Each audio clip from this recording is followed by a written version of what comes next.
incredibly tough. There's a good reason why Esports kind of stepped away from being the main captain of his team, because playing the mid or even off-lane role is just so draining. Draft 3 almost underway, or is stepped underway. away from being the main captain of his team, because playing the mid or even off-lane role is just so draining. And the Wisp, I believe it was actually first over to Darkseer, so if they want to change it up, they can change it up right now. I think VP will keep the same bans, the Tree Naga. I think these two are actually OG's best heroes right now. So yeah, they can change the Wisp. So either Mag or Darkseer is going to be left through. And there's the Naga. Maybe this is where they switch. Maybe this time they favor the Mag a little bit more. Nope. Still the third game in a row with VP on first pick. Yeah. They are... No, OG had first pick the first two. They picked Monkey King. Yeah, they did Monkey King the first. Okay, yeah. so yeah, right. And this time Virtus Pro have Radiant, so... They have swapped. They opened with Mag Warlock all of the games. Warlock's been decent, but I think that's more like a hotly contested hero in between OG and VP. So you're not necessarily worried about OG taking Mag. If you want Warlock Mag, you pick it in Warlock Mag, not Mag Warlock, because of OG's preferences. So Warlock locked in for the third game in a row. VP's played Dire 4 times in a row. They played 2 versus IG and 2 just before. Now they're playing on Radiant. They have played a couple on Radiant. It actually doesn't really change their drafting style too much either. They still go for the Ursa, the Roche control with Teamfight. This time OG does take the Mag. All right. The old S4, the son of Magnus, was very well known for playing this hero. So that's cool. We haven't... I believe OG hasn't played Mag yet. I don't think that they have. Off the top of my head, I'm going to say no. Yeah, they have not played Magnus yet this tournament. So I think it was a decent gamble by VP, thinking that they could get it again. One time? I don't see any. Yeah, there's just one.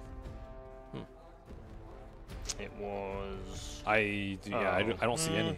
Actually, no, you're right. Yeah. This is the first time they've played Magnus. I think if you're going in the draft as VP and you have this opener, the Warlock again, and you have first pick, you think with a fairly high probability that they can get Warlock Magnus. But this time, OG, they let the Axe is picked in the first phase.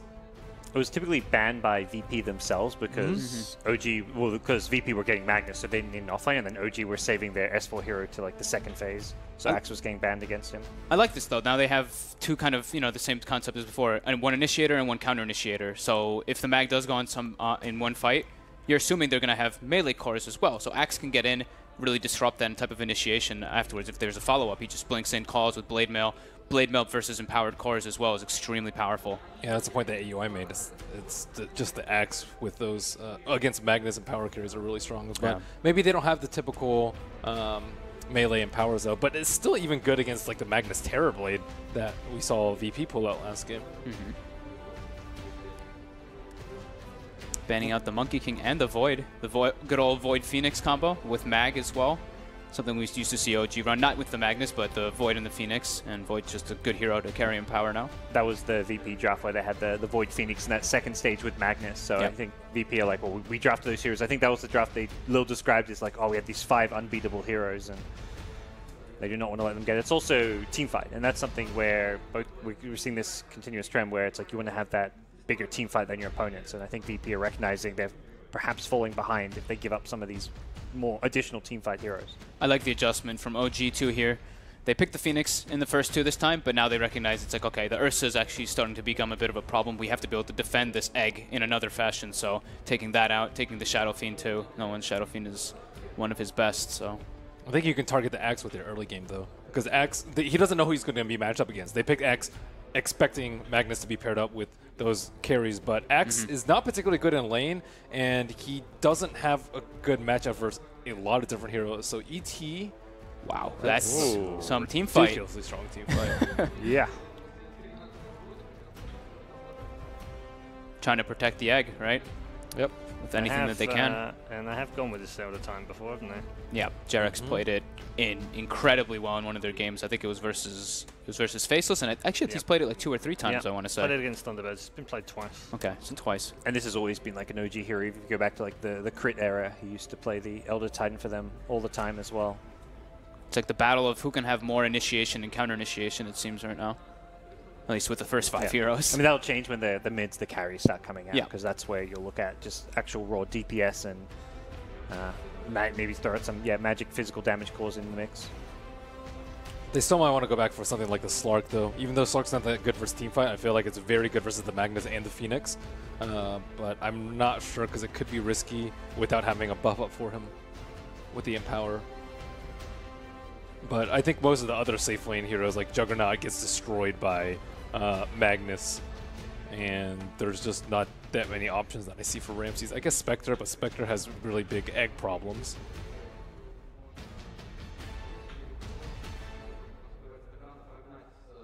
And your pool's also limited because of the Elder Titan in the pool.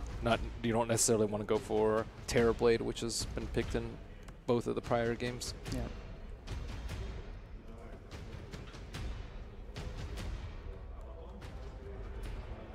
Trying to think of some good egg killers that they could use, but Troll, I suppose. yeah. Troll hasn't been banned out. And Legion Commander either. Yeah, Legion is. Not going to get picked into that, is it? So Lifestealer, they can remove the Fire Spirits. He can just rage and walk up and hit the egg. He is a melee hero though, but he doesn't really care too much about Elder Titan and Phoenix. He can just kind of walk at both of these heroes. And they do have a Deliverer already for him with the axe. And although they do have 3 anti-BKB on OG, 3 ultimates that stun / do something through BKB, I still think Lifesteal is pretty good because you have to expend a lot of stuff to try and keep him in check this game. And it's a Ramses Lifestealer. This is one of his absolute favorites.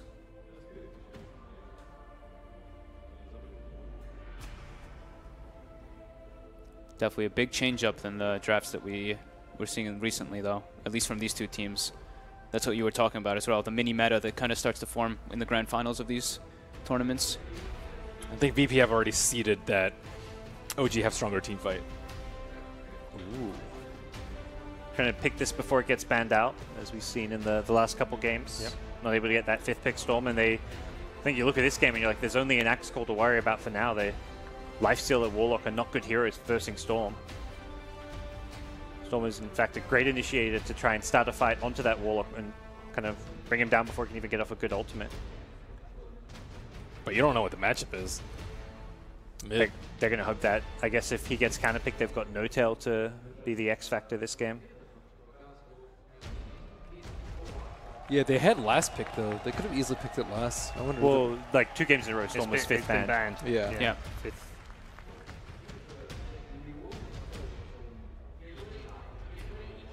It's a good no-one hero. He's played Puck before, right? Mm-hmm.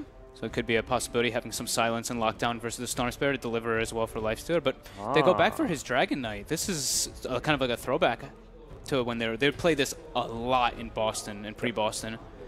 It gives them a building hitter as well, so they're kind of feeling like that was their big problem, at least in their first game. Maybe that's what they've identified. They'd get the Terrorblade the second game, and now they get a Dragon Knight to at least kind of force objectives.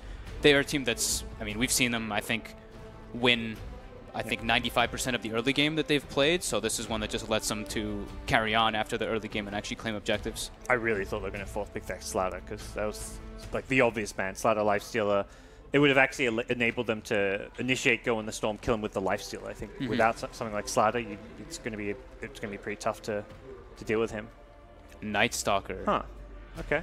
So some silence for the Phoenix, like Ben mentioned earlier, and also silence for Storm. They have a pretty good lockdown versus Storm as well with the Dragon Knight.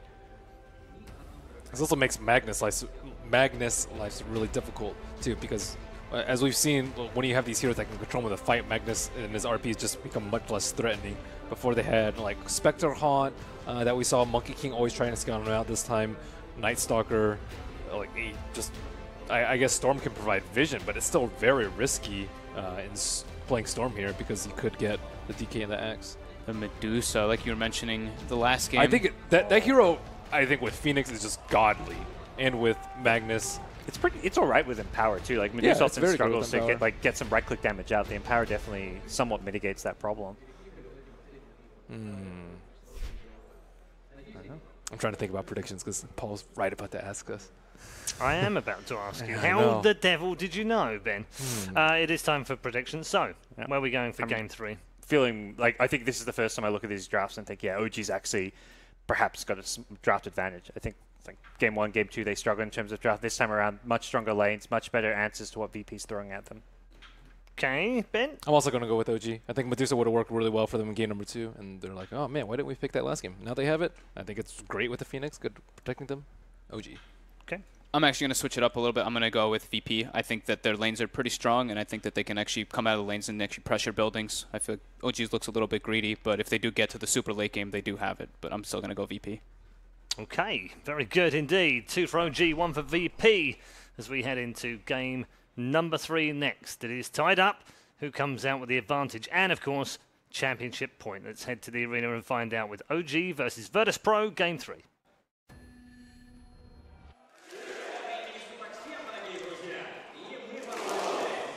The series is tied up at 1 apiece. OG now turning to mass team fight to get back up on top, while we've gone for a red and blue theme coming out from Virtus.pro.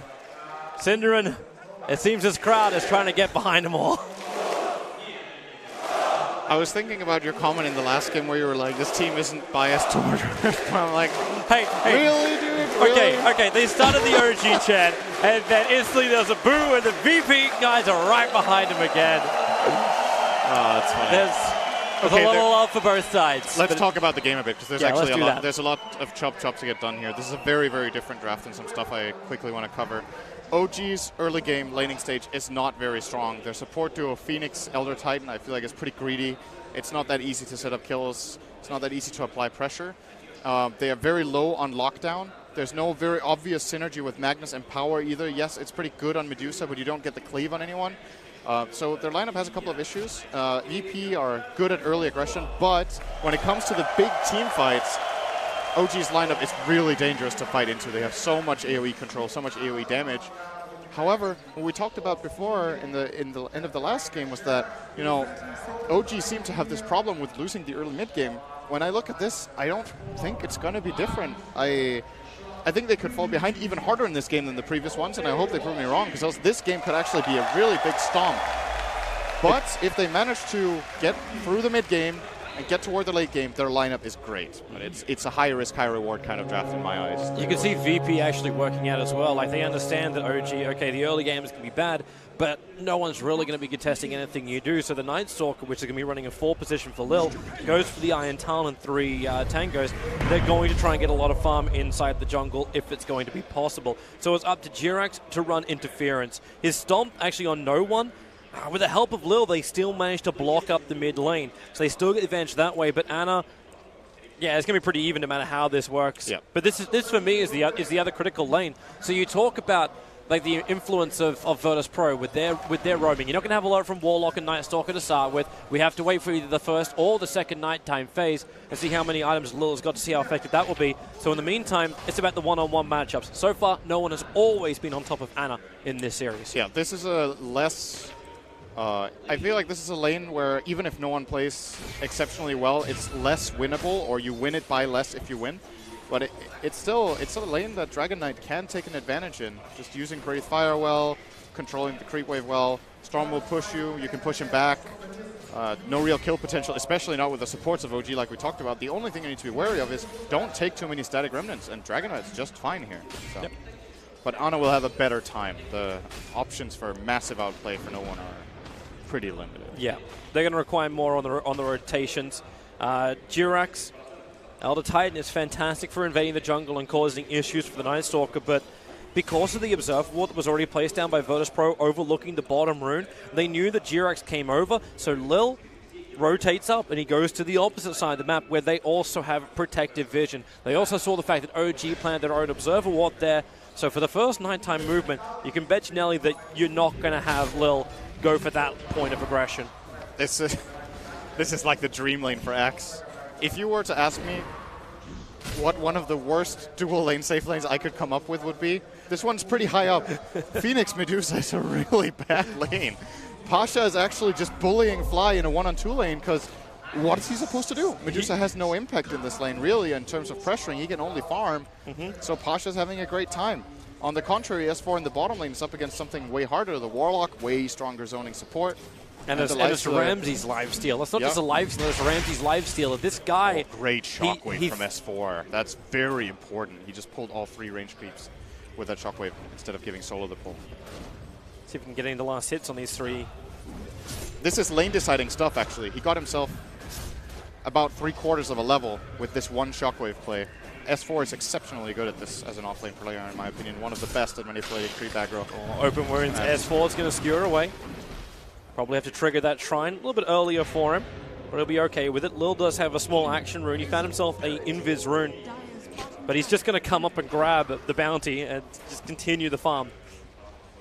I'm just looking at Pasha playing Axe. It's kind of funny. Hey, he's dressed. He's dressed for the occasion. That is one stylish set over on Axe. Okay, so what OG need to work with here is they need to try to push the wave out Medusa and get pulls for the Phoenix. They got the one small pull before that Pasha contested. If they can somehow push the wave out entirely and get the big pull, that would make a very big difference for the no-tail Phoenix. Jerax, unfortunately, hasn't really been able to accomplish too much. He pinged out earlier that Lil probably rotated to the other side of the jungle, and he was completely right in his ping, but couldn't really get up there and contest him, and now Lil is back in the other side. So essentially, Jerax is level 1, and Lil is level 3. That's been the trade-off in the jungle. Big win for VP. Yep, and Jerax really wanted to start fighting. It's the reason why he's got boots and smoke on him. He meant to keep up with the Night Stalker's maneuvering, but Lil, this is great news for Virtus Pro, because coming into that first nighttime with uncontested farm plus experience gain, you're going to be looking at Night Stalker having a proper impact in nighttime, which is in 5 seconds' time. Yeah. Want to point out, by the way, they're TPing top. You got a level 2 over on Jerax, so the Spirit's going to come out straight to the Stomp. Pasha will be held in position. The creep wave goes around him, but what does No-Tail do here? Fly is not ready to fight. Exactly. Fly wasn't ready, so it's still, I think OG have to try to do stuff like this, connect their support so they can at least assess some sort of pressure on the map, but it's not too easy. Now, here's the problem. VP have successfully gained a 2,000 gold lead in 4 minutes with 0 kills and 0 towers. If there was a tower, that would be pretty bad as well in 4 minutes. That's pretty scary. They're just getting way more out of the map than OG. That 0 kill may change. You got only 1 point up in upheaval from Solo, so you went for exactly the same build, but there's no level 6 on the Storm Spirit, so you can rely on Lil. This Storm needs to be able to connect. Jerax, he actually can't do it. He was short of the mana, which means he cannot hold VP in place, which allows Virtus Pro to get first blood, and Lil's not done. He'll chase down Jerax, as he's got the nighttime advantage here. A 2-0-1 over on Lil and Jerax. Well, Stomp comes off cooldown, but Lil can just basically tiptoe around this. Jerax goes for the Stomp in the tree lines. He voids him. He's got more than enough damage, and Jerax is toast. Now top lane. Okay, Fly, what do you want to do? You just lost so many of your teammates. Icarus side back under the tier 1 tower. You have no friends to work with, and even S4 is forced to TP off this offlane. You said the laning phase is going to be rough for OG, but this is more than abrasive. Lil, no mana for Void. They are putting so much pressure on the map. This is an absolute 5-minute beatdown by VP right now, and the problem for me looking at OG here is that I don't see the solution right now. It's just they have to sit back, try to find the farm, and eventually come back with a team fight. But usually if it's this extreme in the early game, it's a problem. Sometimes you can tank a little loss, you know. We've seen other teams being able to come back. It's not like the game is just over at minute 5, but this is worrying for OG. This could, the way this is developing, if this keeps going, this could be the most one-sided game of the Grand Finals so far. But we need to see what OG managed to do when they find their levels. Unfortunately, the supports are just not, they're not finding that much. Jerax is still at level 3. What's the Night Stalker? Almost level 5. Yep. Phoenix 3.5. What's Warlock? 4.5. Lil is phase boots win as well. Like phase boots, Blightstone plus the Iron Talon. He actually does work when he goes in. Speaking of going in, it's Pasha. You've got Ana. He's got a haste rune, so Pasha can't just outrun this. Got to keep the distance, care of the spins as Ana is low, but the Stomp, perfect position. Flying as well with the sprites out. He's the man to get the kill onto Pasha. Good for OG to find something now. They need Ana to get involved in these kills because of the shortcomings of their carry and of their support duo. The lane switch up actually worked properly too. Like the fact that Ana is moving around in the jungle and letting the supports tank up on the top lane, get the experience, and it lets No-Tail take the mid, the Medusa, the hero which there's no way Dragon Knight should be able to kill the Medusa. Not alone at least. They need to have a hero sit mid constantly so Dragon Knight doesn't push the tower with Elder Dragon form. And it will be no tail on that duty right now, as you said. Fly, getting some good experience in the top lane. It's gonna bottom lane skewer from S4. He brought in the Lifestealer. He has to TP out now again. There's no friends to help him here. And the vision game from Virtus Pro. There's the Observer Ward behind the tower, so they know that S4 is alone. And the other Observer Ward is watching inside the jungle. Exactly where Lil now initiates onto Ana. Ana's never a lot of mana. He's got 2 bottle charges up his sleeve. Needs to get back under the safety of the tier 2 tower. Not to mention the Spirit Stomp, but that both jumps got burnt. Another quick jump, but Void is available. Ana's in so much trouble. Virtus Pro. All 3 kills currently belong to the Night Stalker. Such a good play from Lil here. Just playing patiently, taking advantage of the Observer Ward he has. Acknowledging that this Stomp is coming in from the Titan, keeping track of the mana. He decided not to use Crippling Fear because if he had done that, he wouldn't have had a second Void. So just holding the mana there, the beautiful play from him. And it's daytime. Yep. Lil's fun a little ends bit for of the a moment. breather. A little breather for OG that they desperately need. But he's already going to have the medallion. Oh. This is already up on him with all the kills.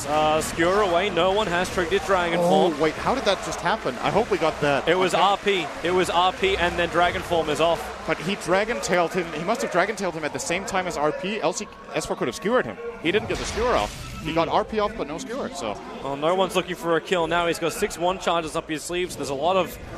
He doesn't have enough mana for one of those stuns, but when he gets hit by the Spirits of Fly, no one just cannot attack. He got hit by the tower as well, so Shadow Word has to start bringing his life back up again. No Tail's rotating over. He does have the Stone Gaze up. But there's no way for OG to hold them there when the RP is down and Elder Titan's on the opposite lane. It's still good for No Tail to show up here. He stops the push. There needs to be presence. They have to show heroes and show numbers, so VP don't just take control of everything. Note S4, damn it. S4 has managed to... I can't explain. Toby, I really can't explain it. This is actually unbelievable. Anyway, so S4 has been able to get quite a bit out of his laning stage. I think he's played a very good off lane this game. He's currently level 6, going to be hitting 7 here from this double... What are they called again? Tomato and potato? They're not called Ursus anymore. The Hellbears. Hellbear, there we go. Maybe I'm just getting old. I'm just starting to forget things. I don't remember my Nama. But S4 is getting quite a bit here. So that is a bright side for OG. Their offlane went pretty well. If he does get a Blink Dagger, it opens up opportunities, but they still need the other cores to scale to have the damage. Triggers the darkness coming into the tower. Because he used the Void already, Jirax very wisely TPs out and makes it so Fly doesn't have to fight. Fly, she didn't even have sprites up, so he couldn't really help.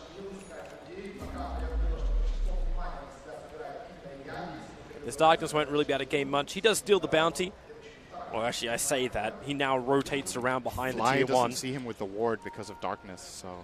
And the Axe is kicking up. They've got... Look at their warding, by the way. OG. Yeah. They've placed 2 safe lane covering wards.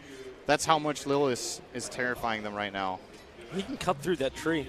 If he wants to just run straight into Fly, he can do it. Ana pinged him out. No, he's right on top of the Dire Observe Ward.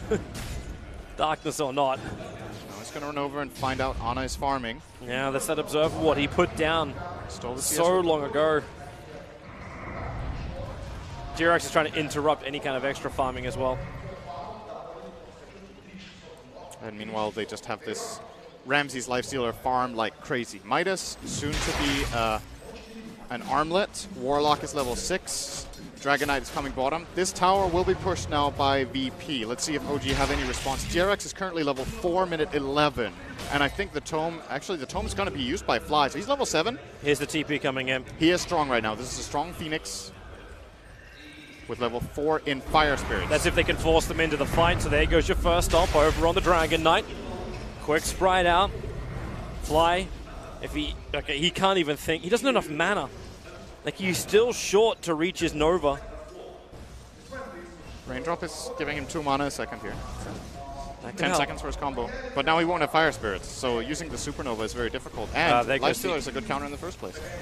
He has Arcanes plus the Ring Aura now, so he's back up. But this push, once again, Dragon Form gets popped by Virtus Pro. The damage to the tower is there, but considering VP started this game, the fact that OG are holding the line, or at least slowing down the line, they stopped the bleeding. It's a good thing for them. They stopped the bleeding. It looked like this could be a very scary graph, but OG have made some good movements. to prevent losing towers. Ana, with all the movements that actually came out from No-Tail as well as him, he's at the top level on the board right now. He's the first one to hit double digits. Got a lot of experience out of farming jungle. Yeah. And also the farm to go with it. Looking towards that Bloodstone, has himself an Arcane Rune. Nice thing for the fight. There's a smoke maneuvering from Virtus Pro. Nighttime advantage. They are fighting into the one area they don't have vision. And the Dire Observer Ward won't scout out anything either, so they wrap around. S4's the biggest target. He actually breaks the smoke. And he's back behind the tower, into the trees. S4 has to know something's a little right, and now he definitely does. Lil reveals himself. S4 still under the cover of fog, and then Blink. Skewer pulling Pasha back under the tower. Pasha does get the call off, but with the Spirit forward, looking for the stomp. It connects on Pasha and Ana right in the middle of them. The Spirit damage. The Golem will fall, trying to turn the tide of this battle, but with the Warlock already down and Pasha trapped in the trees underneath the Nova. That stun is actually going to cancel. They pull him back in with a Vortex. Ana will find a double kill. And Virtus Pro really pushing the issue at a tier 2 tower. They just overdove a bit there. OG took full advantage of the positioning of Axe to get a good skewer in. Ramsey's going to force fly away. So what happened there was if Axe gets the call off before the skewer, they can follow up with a Night Stalker Silence and maybe win that fight. But they gave the OG a lot of time to think about their response. That was like a 3 or 4 second dive into fog. OG with a better defensive position were able to hold and get some very important kills for Ana. Dragon Knight's going to try and force down another tower with his form triggered on top lane. No-Tail standing his ground and fighting. Obviously a lot of OG's reinforcements from the bottom lane with no ability to TP top for the moment.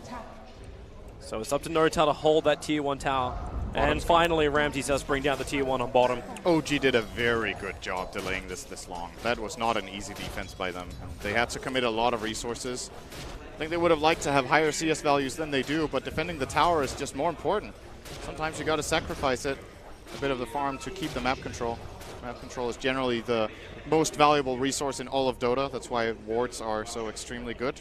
For the price. These fights are going to become very, very interesting, with both of the armlets rapidly approaching for Virtus Pro. In fact, one of them now being done over on the Lifestealer. It's going to be up to, would you even say it's up to Ana to ensure he gets that last hit in, ensures the kill, and then moves on to the next target, and not get kited out by Toggle. There's a couple of things. They have Fire Spirit's Sunray especially is really, really good against Armlet. And Supernova, of course. Like, Phoenix has so much damage over time that as long as he is on the target, they should not be able to toggle whatsoever. But if Fly is down, it can get tricky. But look at this tight vision again. Jirax, they got 2 wards up, and Jirax is right between both of them. The Blink, the call, just in front of the Roshan pit. Don't think anyone's really going to get there in time to help him out. Silenced up, which means he can't stomp. And a quick Culling Blade down, and Pasha claims a kill. We're going to move in toward mid. OG again with defensive positioning. They will have Storm split pushing bottom. He actually doesn't have a TP. Infest. Oh, they want to go for him bottom. Nice move back here from Ana. Good read. The Radiant Scan actually didn't hit. He moved to the west and actually avoided hitting the target. So Pasha may actually work out that he is just farming the side camp. It was a good read from Ana. Now he needs to not give it away after. He's actually going to show on the wave now. Ball Lightning's in quickly, take it out, and then get the hell out of here. And wow. He went down south. Pasha jumps in north, doesn't get the call. And without that control, they do not find the kill. And S4 wants it now. Reveal the position. His Blink Dagger is up, so Blink RP is available. Lil having fun with Fly on the bottom rune area, and Phoenix just straight TP out. Fly understanding the situation. He was dead if he didn't do that exactly as he did it. Scan from Dire. They will see that VP is still there now. The night is over. Darkness is online for Lil still, so they could look to extend this night whenever they want. But at the end of the day, again, OG are holding. This is Ana's split push pressure made VP, tempted VP to try to go for the kill. They failed. Ana got out because of really, really good reads and is keeping his farm going. It's that mid-game you were talking about previously. Like, OG seems to be able to find enough space on the map and not give enough over to Virtus Pro that that mid-game becomes scary for like VP bearing down an OG. This ward of flies is good, but they're under smoke. Pasha could find an opening here. Yeah, it runs in through the rear. There's your jump up, double call. He got the big ones. He got Fly as well as S4. Jirax split. It doesn't create enough work, or actually it does. Combining it with a Stone Gaze, Pasha will die, but Medusa now left alone. Not enough mana for shield. And a big hit Solo creating the space with the chaotic offering. No mana on Ana to come in and join the fight right now. He needs time.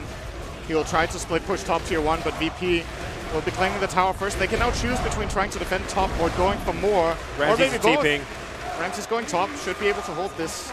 Unless Ana wants to be cheeky. Can get a couple hits in. Yeah, going on live stealer would be pretty challenging. I could have just tried to hit the tower sometimes and see if he could get the last hit, but rather leave it out of deny range and go for it later on.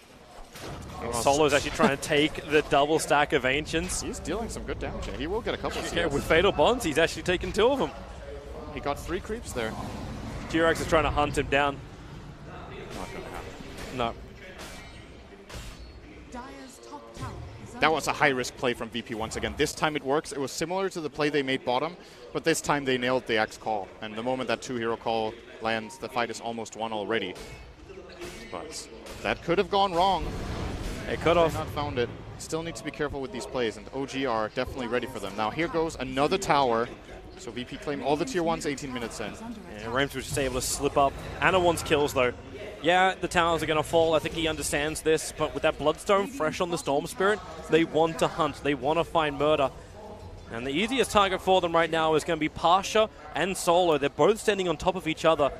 S4 needs to get a little bit close. There's no vision up that hill for Virtus Pro, so no one. He's walking straight into it. Ana leaves the Remnant behind. A little bit of chip damage into that Dragon form. They're waiting for it. S4 still holding that RP. Gets hit by the Breeze Fire. Starts to skewer just to get a range of the control from the Warlock. Jirax caught in the tree line, and back they go.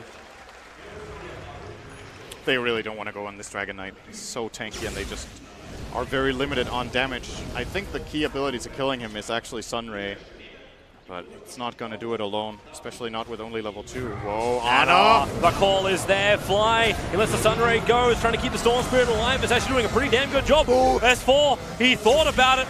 It could have been great synergy. Notal was in the perfect position with the Stone Gaze, but now they trigger Darkness. That was flat out a bait from Ana. He wanted to get jumped there to set up the RP, but VP realized in time that that kill wasn't happening and that they were risking their positioning, so didn't go for it. Good play from both teams once again, but VP are coming out ahead. Sitting now on a 6,000 lead on the gold, and the experience is climbing up as well. But this is not an insurmountable lead for OG by any means. Their lineup isn't meant to be strong right now.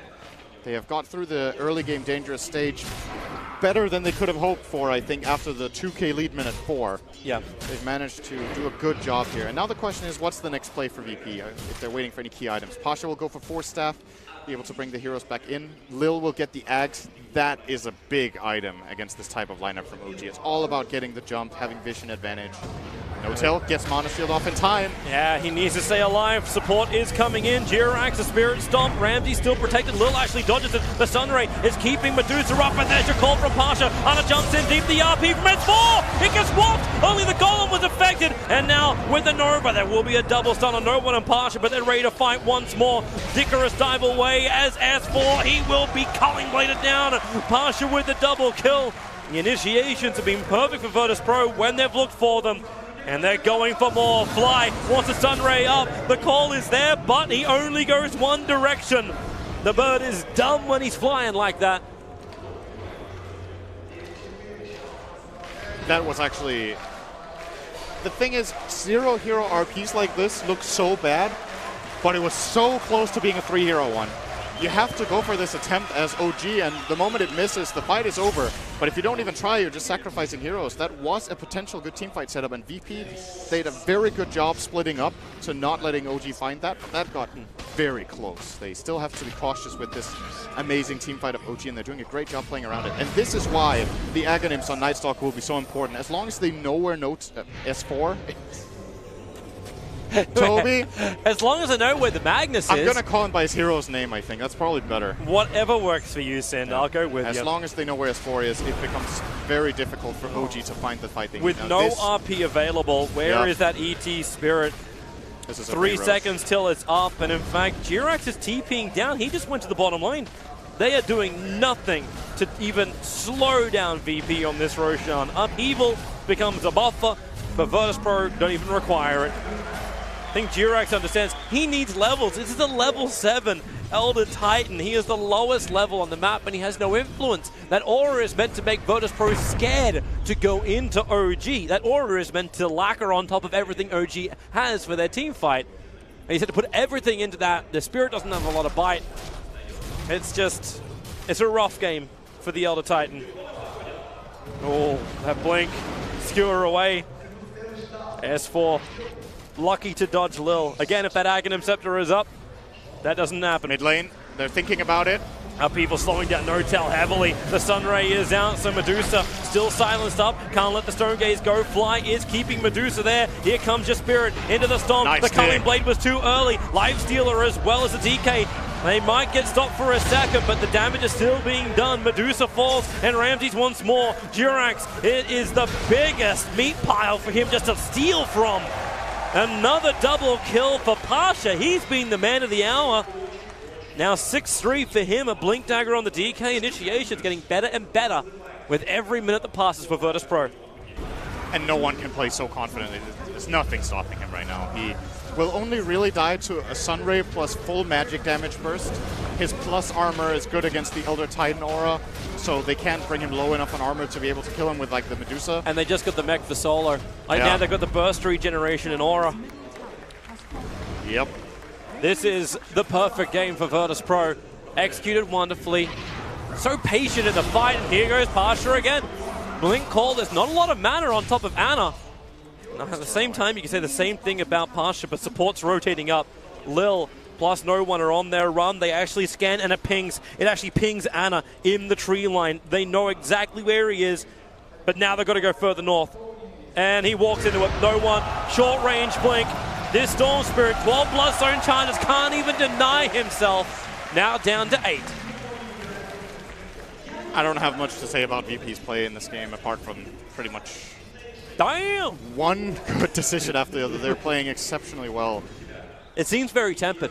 Like they're in a great position for the fight. They take 2 kills, but they don't go too far. The only overextension you could probably even feel was what happened on the bottom lane, but that was a situation forced out by S4. That's true. The one dive they did bottom was a misplay. The rest of the game has been extremely good. Dota gonna drop the rock on Onto Notail Medusa. here. Fly stands up again with a Sunray. Where's the support? Ramsey moves forward. Notail's trying to get rid of the column, but Upheaval is making this difficult. Ana in the neighborhood. Bring him back to the Remnants. There goes your Stone Gaze. So you do get rid of the golem. Where's the support? S4's waiting. He's still under the cover of Invis. He has his blink available. He wants them to group up so he can go for the RP, but VP's positioning is so scattered. He'll have to skewer into the 2-man RP, but there's just no follow-up. The ET splitter won't do jack. When Medusa is gone, the ET splitter try to create more space. Ana will have to deny himself up. OG are down 2 cores with no buyback. And VP, like blood-crazed sharks, they hunt OG in this ocean that really belongs to them. They're going to go high ground. They do have the Aegis on Ramsey still. No RP, no Earth Splitter, no mana for Supernova. Okay, yes, Sticks, so Fly can go in here. But VP's heroes just seem unkillable. They're going to do this spread where Storm can't hit them all with Ball Lightning. They still have the mech ready on Warlock. That wasn't even used. So going to claim the tier 3, play it pretty safe here, and go for the top shrine surrounding or bordering the Roche pit. No, they were pinging it, but didn't want to go. This is the no-risk Dota from Virtus.pro. Wait and see where OG is going to come out to. Don't lose this lead. You're now hitting 13, almost 14,000 advantage in net worth, 12K on the experience graph. Everything goes the way of VP. The Midases are making the richer. Do they become the richest then? They become Monopoly. Because internet. Okay. So, okay, what upsides do we have for OG? It's hard to find them. They lost a lot of Bloodstone charges on Ana, but they still have good team fight on the higher ground in defense. Lincoln's on Medusa is completed, and he will be building in toward a damage item, I would imagine. If Notail goes Manta style, they still don't have any damage output, really, to speak of. But Midas. Jump. Oh, short jump. They go over towards Pasha. Pasha takes a lot of damage when he gets hit by the Mystic Snake, and now to the Sunray. Fly started killing himself off, but with that kill, 643 gold into the Phoenix. They should be able to bring down the tier 1 town. There's no buyback for the Axe. They might pressure forward even further here. You have RP available. So yeah, take the tier 1 and the tier 2 tower. Aegis is down. All right, we were talking about upsides for OG. That kill was a pretty big upside. Space created. Kill and 2 towers in one play, more than likely here. VP might try to fight. They have Golem in 5. They have the BKB also on the Dragon Knight, so he is going to be huge in this fight. Oh, Ana jumps in, tries to clean up the wave. No one jumps up. There's just Sunray again. Need to keep him alive with the RP! Magnus hits on them all. The Sunray's been pushed out a little bit further. They've only killed off the Warlock for the ET splitter. It'll kick in. Ana is low. Ramses. The Rage will wear off in a second, so he has to start backing up. The tower is still OG's objective. They haven't brought it down. The denial not going to be possible. OG does get the last hit, but Notel, you can't leave him alone. Storm already did. Ana has left. He's gone top to start the push going. While Ramses and Lil, they start the fight. Pushing in towards the Medusa. Jirax tries to create space. They get the stun off with a Culling Blade. Notel will fall. OG trying to push the envelope. But they get punished as the pickoffs on the retreat only include Notel for the moment. That was a really, really good fight for OG still, though. They set that up so beautifully with the great RP from S4 into a good Stone Gaze. Supernova wasn't used, though. I think Fly didn't have mana during the fight to get that off, and that could have made a difference. But again, it's just showing like how well it needs to go for OG right now. It's just the glaring issue is they don't have damage.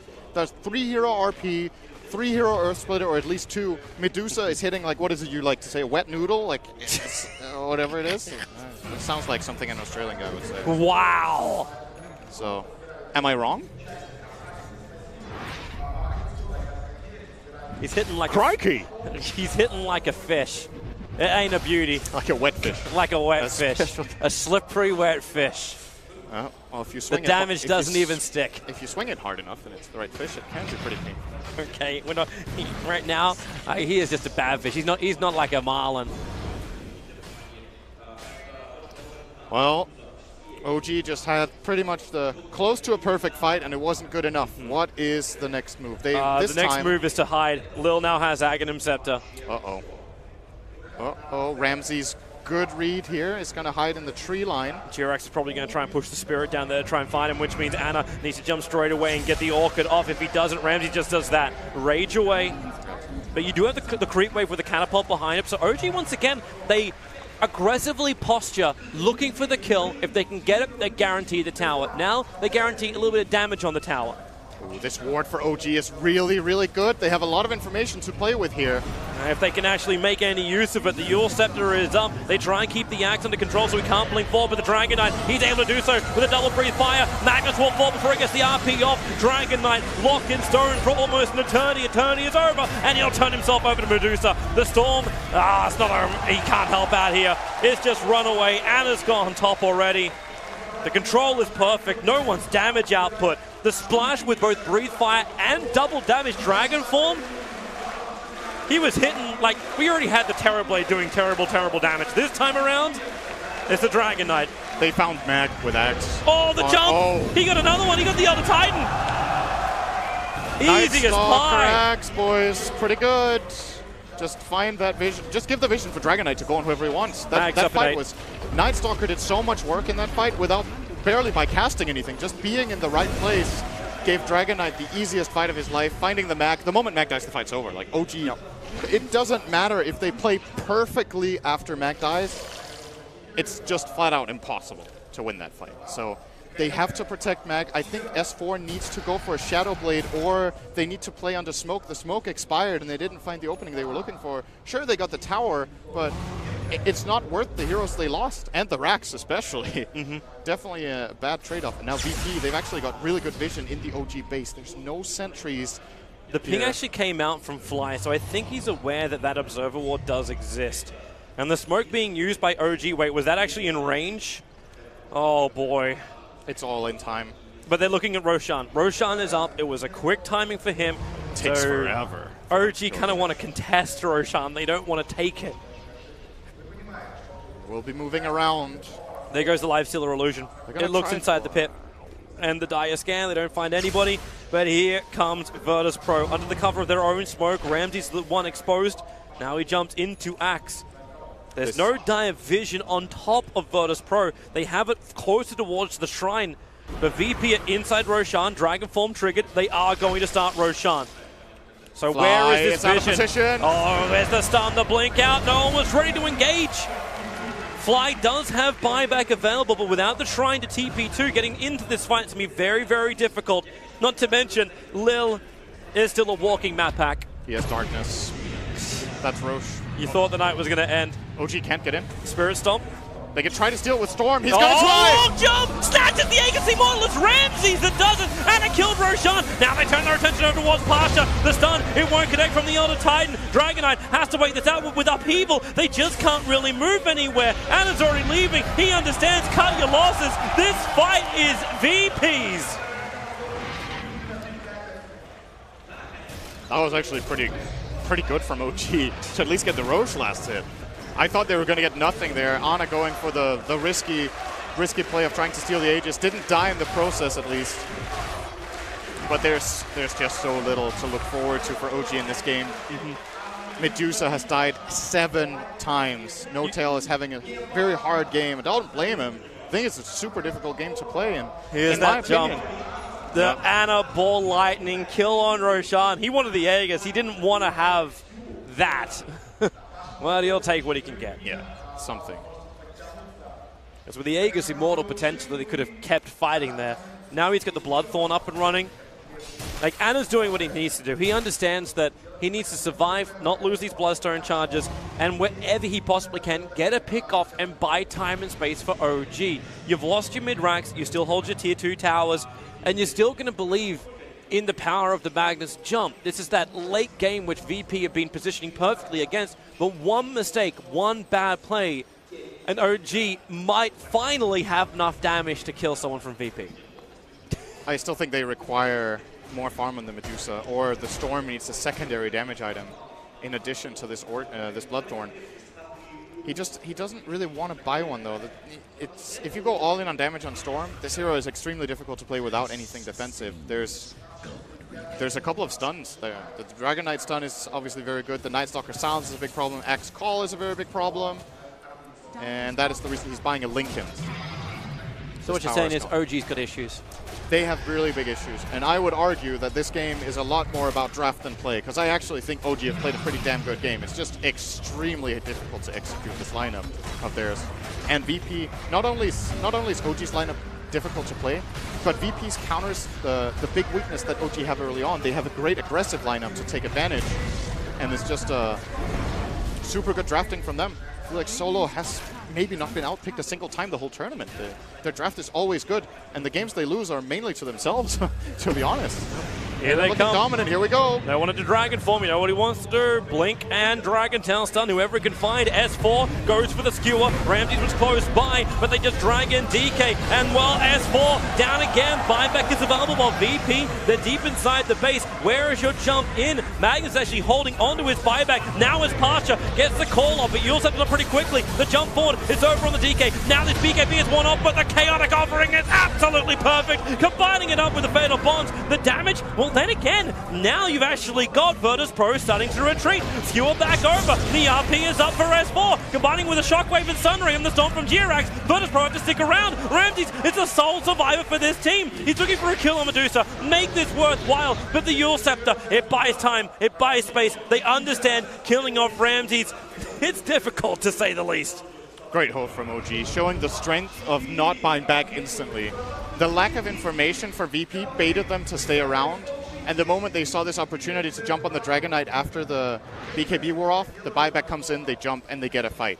It's not a huge win for OG, but they get a couple of good kills. Still, they had to expend the buyback of Mag. Storm did die and lose Bloodstone charges again. And essentially, what was the outcome of the fight? Was it 4 for 2 plus buybacks? So pretty even, but because OG are behind, they get that extra influx of gold. So something for them. And actually a full Shiva for Fly now. He got really rich off of that fight. Wow. He got, I think, 1,000 gold from kill bounty. He killed alone. Pasha and he killed Lil Yep. during that engagement. The only other money went to S4 for killing off Solo and No Tail for no one's And death. Fly is almost level 18. His damage is starting to become really significant. And sure, you've got Lifestealer on VP, but the Shiva's level 3 Supernova is not easy to bring down. And You VP actually might have to try. like both Shivas and Skadi. Like, you actually have potential now from OG to Kite. Yep. You can definitely kite these heroes. Let's have a quick look at it again. So S4 goes through this entire engagement. He forces the fight to happen very deep and underneath the shrines of OG. Now, Virtus Pro understand they're in too deep. They want to back out. Pasha, that Yule Scepter timing. Yeah, very nice play from Jerax there to counter out that. And then the slap down. But the funny thing is, like, while all this is going on, now it's like, okay, I'm back. The fight can still be there. Let's jump it through the side. 4-staff into that. Into the RP. Nice. And then the Sunray Shockwave Stomp combo. The synergy, the timing is perfect from OG. They need so many more like that to get control of this game back. And I mean a lot more like that. They're very good at holding high ground as a team. I think they're kind of reminding me of, what were they? The LGD team of the past that were just such a nightmare to push into on high ground because they really understood very well how to combine their abilities and what they can sacrifice and what they can't. LGD, funnily enough, were also very good at doing that exact play with Phoenix, or sorry, with the Medusa. Phoenix as well, actually. Someone needs to buy this guy a new gem. He just walked underneath the Dire Observer Ward, so Virtus Pro understand exactly what's coming their way. And notice again, Ana refusing to be part of these fights yet. He's trying to get as much as he can by pushing up the side lanes before the engagements begin. He can just TP himself back into the fountain and then ball lightning to the front lines if he needs to. The gem is a really good point. I think VP have to get it. They should be buying it already. I don't know if anyone can afford it, though. It doesn't look like it. They just got 2 sentry wards coming out to solo. By the way, notice that Ramsey split his Sanjin Yasha into Manta plus Heaven's Halberd. He wants the Halberd They to found break. Ana. Oh, yep, they did. Lil has the vision. Ana is just walking around, but he is very, very visible. It's not enough for Lil to kill him by himself. Even though Ana doesn't have the Lincoln Sphere yet, gee, where is the vision for him? He sees almost nothing, goes into the tree line, still has no idea where Lil is, and Lil is playing the edge of it. Ana in the trees, there goes just silence, and will it last long enough? Ramses is there, he has to Bloodstone deny himself. The 70 seconds on the sideline, and they brought their entire team up to stop him. Bloodstone deny comes out down to 3 now for Ana. Damn. Ramses is really hard, that MKB coming into play. So he's going to split the SNY. I think the main reason he wants the Halberd is to break the Lincolns on Medusa so he can get open wounds off. It actually makes a big difference that they heal off their attacks on the Medusa with the open wounds running, and that he can also set up his Dragon Knight for the Dragon Tail. The Manta, what's it really good for? He can break Fire Spirits. He can maybe, if he's very clutch, dodge the Titan Stomp. What do you actually think about that Aghanim Scepter Titan Stomp? That is what's in the quick buy right now for Jirax. It gives the disarm to the ulti. I think it's pretty weak overall, to be honest. That's what he's putting his money into. But it can make a difference. In my opinion, one of the worst Aghanim Scepters in the game. But there's a place for everything. And the disarm against a team with this much melee in it can allow you to hit a pretty good stomp. And could be the deciding factor. Most of the time we see Titans super late game look toward a refresher, but the problem is Jerax doesn't have enough mana in his build. He's just too low level. Yeah. And yeah, that's an issue. He has a lot of levels to gain before a refresher becomes a possibility.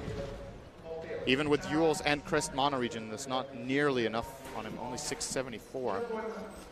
OG's moving out of their base. Every fight they've been looking to have an advantage in has kind of been like in their own territory, and I'm not even calling their side of the river their own territory anymore. That belongs to Virtus Pro for a while. They have very aggressive wards in the OG jungle. Currently not all connected though. Phoenix gets revealed. Bought a full AC, but he's not connected with his team. Gonna see if we're gonna have an infest play here. With Ramses. There's a ward, they find it. Smart. They don't. They still don't have, do they still not have gem? The gem is on the ET. No, they haven't bought a gem. Long jump. Trying to use the Observer Ward. Ana burns half of his mana to get in there. I'd say with a couple of Bloodstone charges, he'd regenerate it, but he's got 3. Well, at least it's daytime for a little bit. It's pushed VP away. They're not going to take the engagement. He's still got another minute until Roshan. Like, this would have been the sweet spot. You got 3 minutes until it is nighttime, or 10 seconds until darkness. I really wonder why they're not buying a gem, if they just aren't thinking about it, or if they don't think it's worth it. I feel like it's the best purchase right now for them out of anything, especially because, you know, not buying it, if you buy it when you're in a good position like this, it goes on the purchasing cooldown. So then you can, if you misplay later, you can have another gem later on. But like this... right now, their only gem they bought is in the hands of Jirax. Yeah, maybe they're expecting to be able to claim it back, but Infest onto the Dragon Knight. He can breathe fire and push this mid lane in just a little bit harder. Roshan's up in 15 seconds. The Spirit from OG, they're trying to stay as close as they can.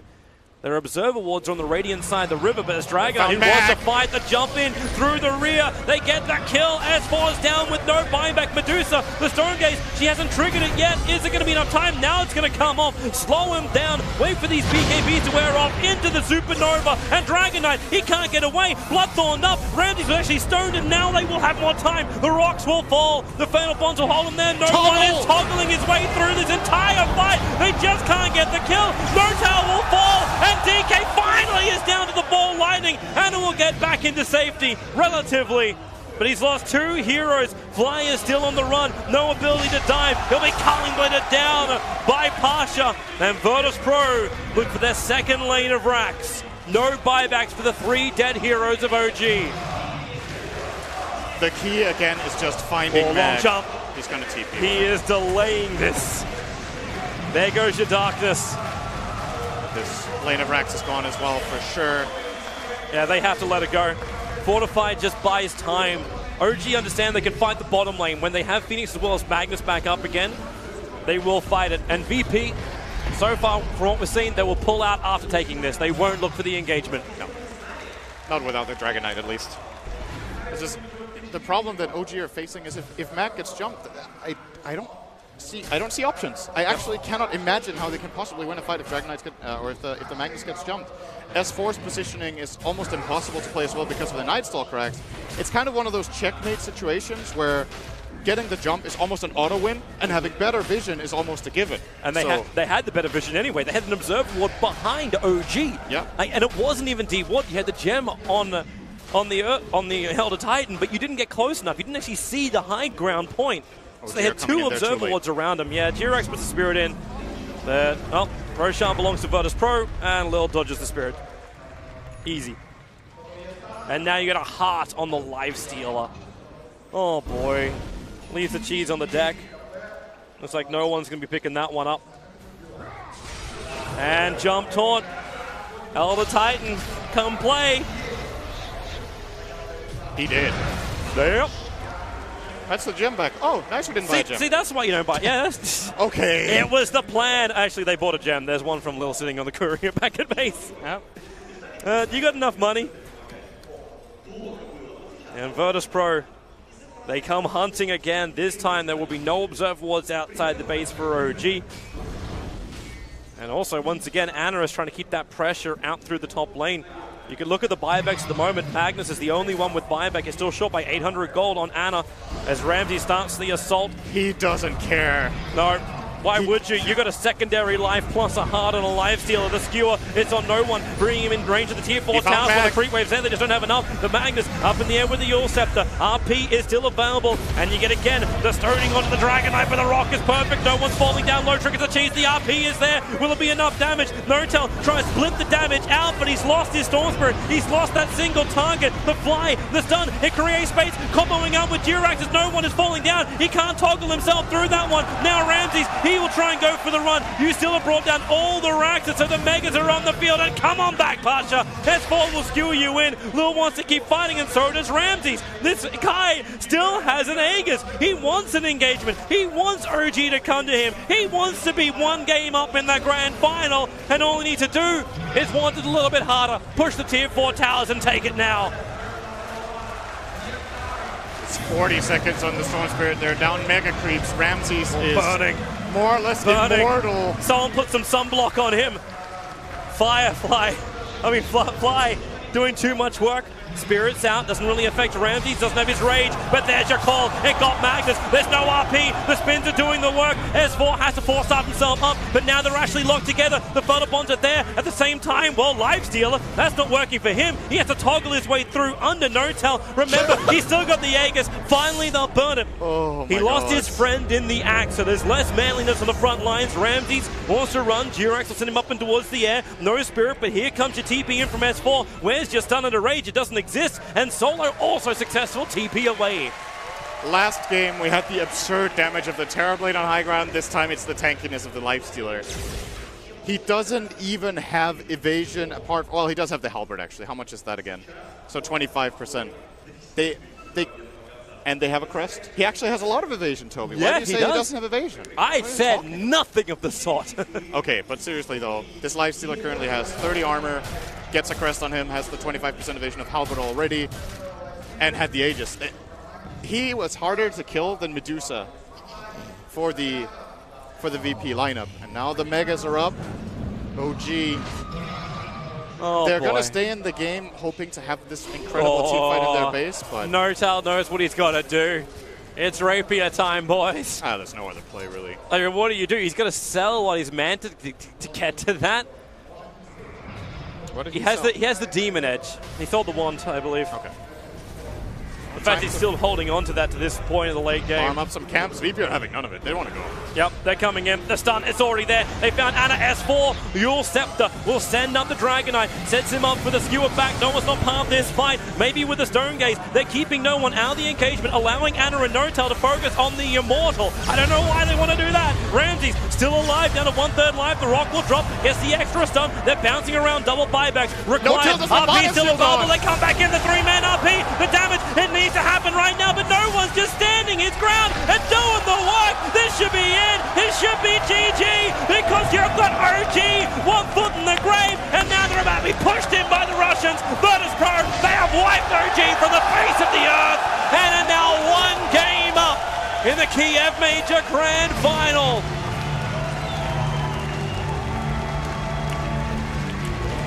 So I was saying after game number 2, what OG probably need to look into is having a better early game where they can build an advantage or at least be tied and not fall behind too much. I feel like they took a step in the wrong direction. I'm not sure what the guidance, what they were talking about backstage was. They actually took a fairly long break to talk over their strategy.